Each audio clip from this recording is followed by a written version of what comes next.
Scanning సెంటర్లలో వికృత చేష్టలపై TV9 కథనాలకు స్పందించింది నిజామాబాద్ జిల్లా వైద్య ఆరోగ్య శాఖ. కలెక్టర్ ఆదేశాలతో ఎక్స్పర్ట్ కమిటీని నియమించి విచారణ చేపట్టారు. అయ్యప్ప స్కానింగ్ సెంటర్లో ల్యాబ్ అసిస్టెంట్ ప్రశాంత్ ముఠా ఈ వికృత చేష్టలకు పాల్పడింది.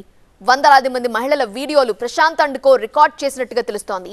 ఓ బాధితురాలి ఫిర్యాదుతో ప్రశాంత్ నిర్వాకాలు బయటకొచ్చాయి. కమిటీ రిపోర్ట్ అందిన తర్వాత చర్యలుంటాయంటున్నారు డిఎంహెచ్ఓ తుకారాం. మరింత సమాచారం మా కరెస్పాండెంట్ దివాకర్ అందిస్తారు.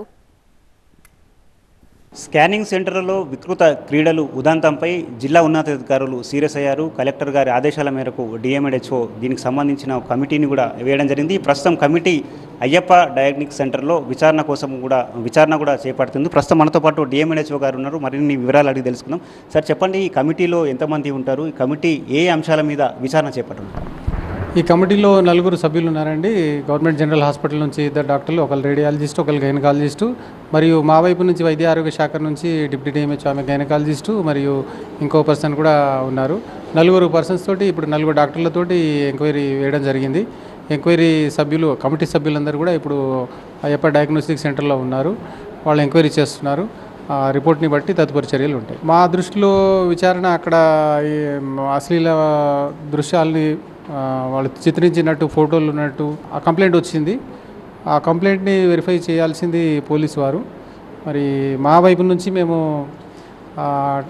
మేల్ పర్సన్ అక్కడ ల్యాబ్లో ఉండకూడదు, మరి ఎందుకు మేల్ పర్సన్ ఉండి దాంట్లో ఇన్వాల్వ్ అయ్యారనేది చెప్పేసి చూస్తాం. మేము అట్లాంటి నిబంధనలకు విరుద్ధంగా అట్లాంటివి చేసి ఉంటే మాత్రం ఖచ్చితంగా సెంటర్ పైన మేము చర్యలు తీసుకుంటాం. ఇంతకుముందు ఇలాంటి ఘటనలు ఎక్కడ జరగలేదు, ఫిర్యాదులు ఏమి రాలేదు.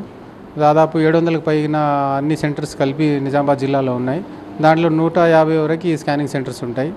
మరి ఇట్లాంటి సంఘటనలు ఇంతకుముందు ఎక్కడ జరగలేదు. ఈ విచారణకు సంబంధించిన రిపోర్ట్ ఎప్పటి వరకు వస్తుంది? మీపై ఏమైనా ఒత్తిడి ఉన్నా సార్? మా పైన ఎలాంటి ఒత్తిడి లేదండి. మేము ఒత్తిడికి తలొగ్గి పనిచేసే వాళ్ళం కాదు. ఈ విచారణ ఈరోజు జరుగుతుంది. 4 ఎక్స్పర్ట్స్ తోటి ఈరోజు విచారణ కంప్లీట్ అవుతుంది. రిపోర్ట్ వస్తుంది. సాయంత్రానికి రిపోర్ట్ తయారు చేసి మేము కలెక్టర్ గారికి ఇవ్వడం జరుగుతుంది. ఒకవేళ ఈ రిపోర్ట్లో ఉన్నదాన్ని బట్టి ఎలాంటి చర్యలు ఉంటాయి సార్? అది జరిగితే ఎలాంటి చర్యలు ఉంటాయి? ఈ విచారణలో ఆ ల్యాబ్ నిజంగానే ఇన్వాల్వ్ అయ్యి ఉండి, ఆ స్టాఫ్ ఇన్వాల్వ్ అయ్యి ఉంటే ఖచ్చితంగా సీజ్ చేయడం జరుగుతుంది. మొత్తం మీద జిల్లా ఉన్నతాధికారులు కఠినంగా వ్యవహరిస్తామని చెప్తున్నారు. ఎలాంటి ఒత్తిళ్లకు లోను కాకుండా బాధితులకు న్యాయం చేసి, ఒకవేళ నిజంగానే స్కానింగ్ సెంటర్లో ఉదంతం జరిగినట్లు నిర్ధారణ జరిగితే ఖచ్చితంగా చర్యలు తీసుకుంటామని చెప్పి చెప్తున్నారు. వీడియో జర్నలిస్ట్ అరవింద్తో దివాకర్, టీవీ9 నిజామాబాద్.